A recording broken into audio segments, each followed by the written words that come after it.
जय हिंद। तो कैसे हो दोस्तों? आई होप आप सब अच्छे होंगे और आपकी तैयारी भी अच्छे से चल रही होगी। आज आपका भाई आपको मादा जननतंत्र के बारे में पढ़ाएगा। आप इस वीडियो को पूरा देखिए, आपको बहुत कुछ सीखने को मिलने वाला है। आपके बहुत सारे क्वेश्चन तैयार होंगे, थ्योरी तैयार होगी।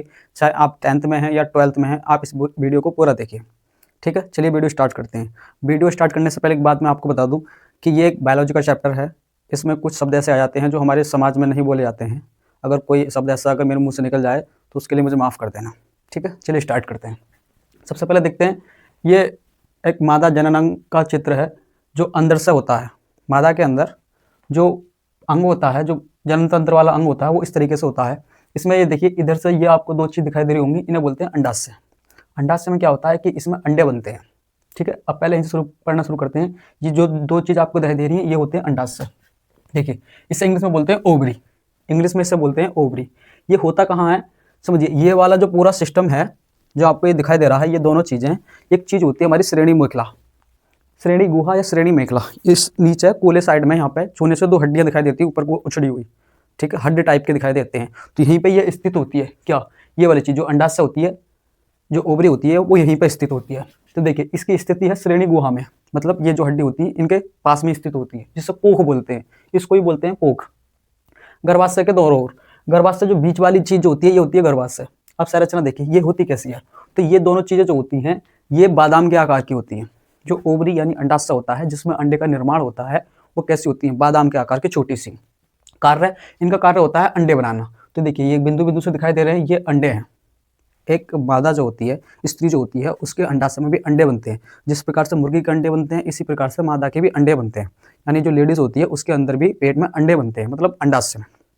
अब क्या है कि मुर्गी का अंडा तो बड़ा होता है, लेकिन मादा का जो अंडा होता है बहुत ही छोटा होता है।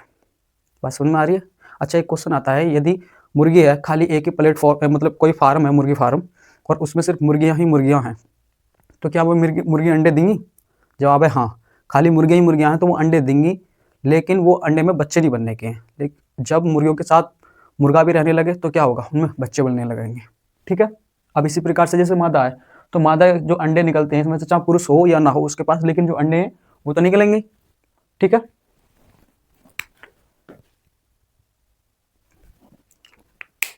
अब देखते हैं इसमें जो ये वाली चीज है, जैसे अंडाशय जैसे ओवरी बोलते हैं, उसमें दो हार्मोन्स बनते हैं। एक तो होता है एस्ट्रोजन, एक दूसरा होता है प्रोजेस्टेरोन। इस जो बादाम जैसी चीज है दोनों ओर, इसमें क्या है, दो हार्मोन्स बनते हैं। एक एस्ट्रोजन होता है, एक प्रोजेस्टेरोन होता है। एस्ट्रोजन जो होता है वो स्तन और हिप यानी कूल्हे। एस्ट्रोजन के कारण ही जो लड़कियां होती है उनकी हिप यानी कूल्हे और स्तनों का विकास होता है। समाज में क्या होता है कि मैं भी एक लड़का हूँ, मैं जानता हूँ कि कुछ लड़के सोचते हैं कि जिस लड़के की हिप यानी कूल्हे या स्तन बड़े हैं तो उसका चलन गलत होता है। ये बहुत ही गलत धारणा है। होता क्या है कि जो एस्ट्रोजन हार्मोन्स है, अगर किसी लड़की में ज़्यादा मात्रा में रिलीज हो जाए तो उसके जो कूल्हे और स्तन भारी हो जाते हैं। बात समझ में आ रही है? इसके कारण जो स्तन है यानी चेस्ट है और हिप यानी कूल्हे, उनका विकास होता है। मासिक धर्म का नियंत्रित, कहने का मतलब ये है, जो पीरियड होते हैं लड़के के अंदर, लड़के के जो पीरियड होते हैं उसको कौन करता है, मतलब नियंत्रित कौन करता है? एस्ट्रोजन हार्मोन्स करता है। दूसरा समझते हैं प्रोजेस्टेरोन। ये भी एक प्रकार का हार्मोन्स होता है जो गर्भधारण में स्तनों में दूध का निर्माण करता है। देखिए, जब किसी मादा के बच्चा पैदा होता है, यानी किसी लेडीज के बच्चा पैदा होता है, तो स्तनों में दूध बनने लगता है। वो कौन सा हार्मोन्स करता है? Progesterone hormones. क्वेश्चन आता है कि दूध को स्रावित करने के लिए कौन सा हार्मोन जिम्मेदार है, तो वो है प्रोजेस्टेरोन। स्तनों और कूलों का विकास करने के लिए एस्ट्रोजन, और पीरियड को नियंत्रित करने के लिए वो भी एस्ट्रोजन। ठीक है, आप इसके बारे में समझ गए होंगे, इन दोनों चीज़ों के बारे में। इसे अंडाशय बोलते हैं। अब दूसरी चीज़ होती है, ये वाली जो नली दिखाई दे रही है आपको यहाँ तक, और इधर से ये वाली नीली वाली नली दिखाई जो दे रही है, यहाँ से सुनिए, ये वाली चीज़ होती है अंडवाहिनी। इंग्लिश में बोलते हैं इसे फॉलोपियन ट्यूब। अब होता क्या है, देखो, इसकी स्थिति है अंडाशय के गर्भाशय से जुड़ी नली का, मतलब ये वाली जो नली है ये गर्भाशय यूट्रस से जुड़ी हुई है। देखो, ये तो हो गई अंडवाहिनी, और ये बीच वाली चीज़ हो गई गर्भाशय। कार्य है अंडे को गर्भाशय में पहुंचाना। देखो, यहाँ पे अंडा बनेगा, वो अंडा बहुत ही छोटा होता है, वो अंडा इसमें से लुढ़कता लुढ़कता इसमें संकुचन होता रहता है। जैसे आंतों में, हमारी आंतों में खाना आगे को बढ़ता रहता है ना, हमको बढ़ाते हैं, वो ऑटोमेटिकली होता है। इसी तरीके से यहाँ से एक अंडा निकलेगा, वो अंडा यहाँ से होता होता, ये दिखा दिया मैंने, ये अंडा यहाँ को आ जाएगा, यहाँ पर रुक जाएगा। ठीक है, अब देखो होता क्या है, जैसे ये अंडा यहाँ पे आ गया, इधर से जो शुक्राणु जाते हैं वो शुक्राणु इसमें गति करके शुक्राणु यहाँ पे इस अंडे से मिल जाएंगे। तो जब शुक्राणु और एक मादा का अंडा आपस में मिलता है तो उसे बोलते हैं हम निषेचन। निषेचन हो गया। निषेचन हो जाने के बाद ये अंडा हल्का सा बड़ा हो जाता है और लुढ़क के कहाँ जाता है? गर्भाशय में। ठीक है, वो आता है गर्भाशय में। अब हम पढ़ते हैं गर्भाशय को। देखिए, स्थिति मूत्राशय और मलाशय के बीच में, ये वाली जो चीज होती है, ऊपर मूत्राशय होता है और नीचे की साइड में यहाँ पर होता है मलाशय, जिससे हम मल का त्याग करते हैं, उसके बीच की ये स्थिति होती है गर्भाशय, जिसे बोलते हैं यूट्रस। संरचना इसकी नाशपाती के आकार की होती है, जैसे नाशपाती का फल होता है नाशपाती, उसके आकार का ही ये होता है इस तरीके से कुछ। इसमें क्या रहता है, बच्चा रहता है जब बच्चे का जन्म होता है। कार्य, बच्चे का विकास, मासिक धर्म, प्रसव में सहायक। देखिए ऐसा नहीं है कि गांव देहात में क्या होता है कि लोग सोचते हैं कि बच्चे का विकास पेट में होता है, पेट में तो खाना पचता है भाई, पेट में खाना पचता है, बच्चे का विकास यूट्रस यानी गर्भाशय में होता है। ये वाली जो चीज़ होती है ये होती है गर्भाशय, ठीक है। इसमें बच्चे का विकास होगा, बच्चा यहीं पर रहेगा। आप सुनिए बच्चा जो होता है, जिससे यहाँ से अंडे निकले, पूरी क्रियाविधि समझिए, यहाँ से अंडे निकले, ठीक है, वो अंडा आ रहा है लुढ़क कर। लड़कियों के अंदर मासिक धर्म 13 साल की उम्र से चालू हो जाते हैं और 13 साल से लेकर 14 साल तक 13 से 14 साल के बीच में स्टार्ट हो जाते हैं और ये 40-50 साल तक चलते हैं। जो मतलब बुढ़िया हो जाती है कोई, मतलब लड़की है और उसकी उम्र ढल गई यानी 40-50 साल की हो गई यानी बढ़िया हो गई, तो उससे पीरियड नहीं होने के।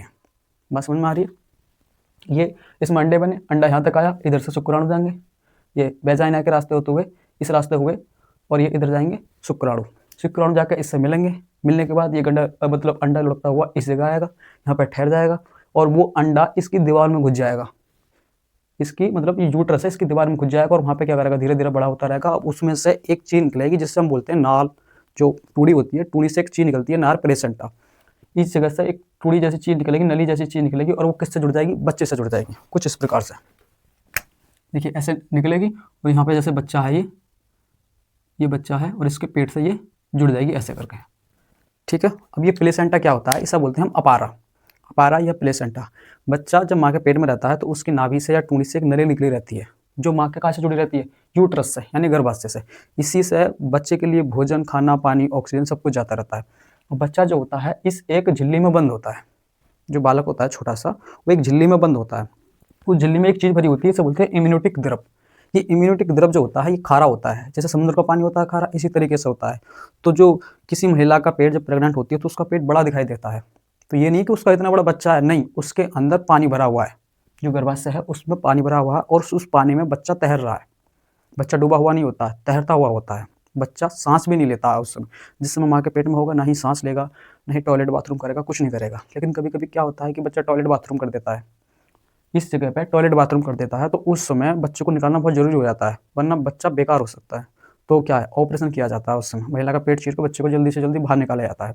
या फिर जैसे ये जो होती है प्लेसेंटा, जिसे हम नार बोल रहे हैं, प्लेसेंटा या अपारा, इसमें बच्चा क्या हाथ पैर मार मुर के इसे और इसे हिड़जा देता है यानी गांठ लगा देता है, तो बच्चे को दिक्कत हो जाती है, उस समय भी ऑपरेशन करना होता है। तीसरी चीज़ होती है कि जैसे ये जो वेजाइना है इसका रास्ता अगर कम चौड़ा है, एक चीज़ होती है महिलाओं के अंदर एक हार्मोन्स बनता है जिसे बोलते हैं हम रिलैक्सिन हार्मोन्स। रिलैक्सिन हार्मोन्स क्या करता है कि जब बच्चा बड़ा हो गया और वो इस रास्ते से बाहर निकलना चाह रहा है, तो ये वाली जो मांसपेशी होती हैं इनको फैलाने के लिए, इनको एकदम शिथिल करने के लिए, एकदम लचीला करने के लिए एक हार्मोन्स बनता है बॉडी के अंदर, जिसे हम बोलते हैं रिलैक्सिन हार्मोन्स।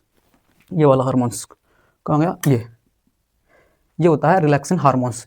इस हार्मोन से क्या होता है कि बच्चा आसानी से मतलब वेजाइना के रास्ते, योनि के रास्ते आसानी से बाहर आ सकता है। अब क्या होता है कि डॉक्टर लोग खुद जानबूझकर इस हार्मोन्स को कम करने वाली दवाई दे देते हैं, फिर बोलते हैं कि ऑपरेशन कराओ, ठीक है। अब जैसे किसी महिला के पेट में बच्चा है और उसे दर्द होने लगते हैं, पेट में दर्द उठता है, क्यों, बच्चा बाहर निकलना चाह रहा है, तो उस समय एक इंजेक्शन लगाया जाता है जिसे हम बोलते हैं ऑक्सीटॉक्सिन। ये ऑक्सीटॉक्सिन वही होता है जो भैंस को पसियाने के लिए दिया जाता है, मतलब भैंस का दूध नहीं दे रही है तो उसे लगा दो तो वो क्या पसिया जाती है और दूध दे देती है। तो दर्द को और तेज करने के लिए, उसकी प्रसव पीड़ा को और तीव्र गति देने के लिए क्या है, ऑक्सीटॉक्सिन हार्मोन्स का इंजेक्शन लगाया जाता है, ठीक है। रिलैक्सिन हार्मोन्स इस रास्ते को चौड़ा करेगा, इसकी कमी हो जाने पर ऑपरेशन करना पड़ता है, बच्चा नहीं निकल के आता है बाहर, ठीक है। रिलैक्सिन इस रास्ते को चौड़ा करेगा, ऑक्सीटॉक्सिन से क्या होगा, जो पेट में बच्चा है उसकी तीव्र गति हो जाएगी, जल्दी से बाहर निकलने की कोशिश करेगा। बात समझ में आई। तो देखो इधर से अंडे आया, इधर निषेचन हुआ, लुढ़क का आया इसमें से एक अपारा निकली, इससे जुड़ गया, ठीक, इससे भोजन पानी जा रहा है, ये एक बॉल टाइप में बंद रहता है, यहाँ पे एक बॉल टाइप में बंद रहेगा पूरे झिल्ली में, ठीक है। अब क्या है, अगर देखते हैं यहाँ तक हो गया। अब देखो निषेचन तो आप समझ गए, निषेचन कैसे होगा, इधर से शुक्राणु जाएंगे, अंडे से मिल जाएंगे, फिर क्या होगा, निषेचन हो जाएगा। अब क्या होता है कि पुरुष के एक बार के वीर्य में, जब किसी ने मतलब किसी महिला के साथ संभोग करा, तो एक बार के संभोग करने में जो वीर्य में 20 लाख शुक्राणु होते हैं, 10 लाख तो ही मरले में, 10 लाख क्या है, 10 लाख इधर चले जाते हैं, 10 लाख इधर चले जाते हैं, जो 5 लाख मतलब 10 लाख में से जो 5 लाख इधर गए हैं उनमें जो सबसे स्वस्थ शुक्राणु होता है, 10 लाख तो नहीं मर जाएंगे, 10 लाख में 5 लाख इधर 5 लाख इधर, इधर वाला तो एक्टिव नहीं होता है, इधर वाला एक्टिव रहेगा, फिर इधर वाला एक्टिव नहीं रहेगा, फिर इधर वाला रहेगा, यानी 1 महीने ये एक्टिव रहता है, 1 महीने ये एक्टिव रहता है। बात समझ में आ रही है? तो इधर आया जैसे अंडा, तो 5 लाख शुक्राणु इधर जाएंगे, 20 लाख में से मात्र 5 लाख, और तो सब यहीं मरने बेकार हो जाते हैं। शुक्राणु जो भागते हैं उनकी जो पूंछ होती है, इस कुछ इस तरीके से होता है, इस तरीके से, तो उनकी जो पूंछ होती है उनको गति देती है, शुक्राणु को जो गति देती है उनकी पूंछ देती है। अब ज़्यादा कुबेर खाने से, सिगरेट पीने से, धूम्रपान करने से, शराब भांग नशा जो भी कुछ करने से क्या होता है, इनकी जो पूंछ होती है वो छोटी हो जाती है, और जब छोटी हो जाती है तो ये गति नहीं कर पाते, और जब गति नहीं कर पाते तो ये इस रास्ते यहाँ तक पहुँच नहीं पाते हैं। तो उस समय क्या है कि बच्चा पैदा नहीं हो पाता है, शुक्राणु बेकार हो जाते हैं, शुक्राणु की पूंछ जो होती है वो छोटी हो जाती है, यही इनको गति देती है। अब देखिए यहाँ पर अंडा हुआ, ये लड़का आया, यहाँ पर बच्चा बन गया, ठीक है। और बच्चा होते समय ये बच्चा मैंने बता भी दिया कि कैसे कैसे पैदा होता है। अब एक चीज़ होती है जिसे हम बोलते हैं, हाँ देखो ये कॉन्सेप्ट क्लियर हो गया हमारे, प्लेसेंटा, एम्नियोटिक द्रव, और बच्चा सांस भी नहीं लेता है, तरल में तैरता रहता है, ये नहीं है कि हाँ तरल में उसमें डूबा हुआ रहेगा तो बेकार हो जाएगा, तैरता रहता है हर समय, ऑक्सीटॉक्सिन। अब देखो टेस्ट ट्यूब बेबी क्या होता है, देखो जब शुक्राणु की पूंछ छोटी हो गई तो शुक्राणु गति नहीं कर पा रहा, यानी वहाँ तक नहीं पहुँच पा रहा, और किसी महिला के बच्चे नहीं हो पा रहे, तो डॉक्टर लोग क्या करते हैं कि इस अंडे को निकाल देते हैं किसी चीज़ की सहायता से, और पुरुष के जो वीर्य होता है उसमें से शुक्राणु लेते हैं, इन दोनों को आपस में मिला के एक मशीन जरिए में दोबारा से मिलाकर निषेचन करा कर और इसके अंदर ही इंजेक्ट कर देते हैं। तो वो क्या है, वो उसे बोलते हैं टेस्ट ट्यूब बेबी, यानी जो निषेचन है वो माँ के पेट में ना होकर कहीं बाहर हो रहा है। यहाँ से अंडा निकाला, इधर से पुरुष का वीर्य लिया और उसको जो शुक्राणु से निषेचन कर दिया, और निषेचन करके इसमें अंदर इंजेक्ट कर दिया। अब एक बात और है कि जैसे यहाँ से 5 लाख जाएंगे, 5 लाख में जो सबसे स्वस्थ शुक्राणु होगा, जो सबसे स्वस्थ शुक्राणु होगा, जो सबसे एक्टिव होगा, वही जाकर इसको निषेचित करेगा, और एक बार में सिर्फ एक ही शुक्राणु एक अंडे से मिल सकता है। अगर वो उसके अंदर एंट्री मार देता है शुक्राणु अंडे के अंदर, तो दूसरा शुक्राणु उसके अंदर एंट्री नहीं मारता, फिर वो लॉक हो जाता है, और लड़का कहाँ जाता है, इस जगह आ जाता है। अब समझते हैं, देखिए इधर से कॉन्सेप्ट सही हो गया हमारे। अब देखिए वेजाइना, वेजाइना क्या होता है, गर्भाशय के नीचे वाला भाग जनन अंग है, मतलब सबसे बाहर वाली चीज़ क्या है, वेजाइना है। इसका काम होता है सिर्फ मतलब जो शुक्राणु है उसको अंदर शरीर तक पहुंचाना, ठीक है। कार्य संभोग मासिक धर्म, मतलब संभोग करना, और जो पीरियड होते हैं महिला के अंदर, जो पीरियड्स होते हैं, मासिक धर्म जिसे हम बोलते हैं, उसको रास्ता देना, जो गंदा खून निकलता है उसको रास्ता देना। शिशु का जन्म भी इसी रास्ते से होता है, पर आजकल तो एक अलग टाइप से बोल सकते हैं कि पेट फाड़ के ही बच्चे का, मतलब महिला का पेट फाड़ कर और ऑपरेशन करके बच्चे को बाहर निकाला जाता है।